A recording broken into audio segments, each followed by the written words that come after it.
why did you decide to write Once Upon a Time in Russia? Okay, well, I never set out to write a book about Russian oligarchs. Basically, the director Brett Ratner, who did the Rush Hour movies, and he did Hercules recently and Tower Heist, he and I have known each other since the movie 21, which was my movie about the Vegas kids. Brett had been a producer on that. So every now and then he pitches me stories and I kind of ignore them, because usually they're really dangerous or scary. Things like Miami gun runners, and I'll be like, Brett, well, how dangerous is it? And he's like, on a scale of 1 to 10, it's an 8. So I don't want to do it. And then he basically called me about 2 years ago and said, I want you to come to London to meet some people. They have a story they want to tell you.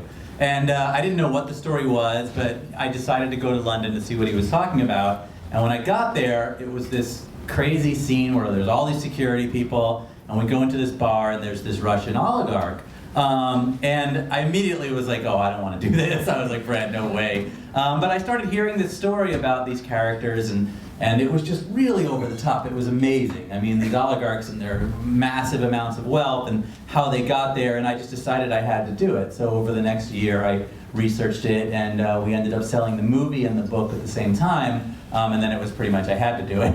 So it was reluctant at first. I was very reluctant to get into the story, but once I got into it, I was pretty into it. I was excited. And what do you think Brett was attracted to about you? Because very rarely you get a real famous director that's crazy about an author, and that's the relationship. Well, I've been very fortunate in that, I've had a couple of movies. The Social Network definitely was one of those things where it was a very well-done movie. They did a great job with the project. But in general, I write true stories, but I write them cinematically. I write them as thrillers.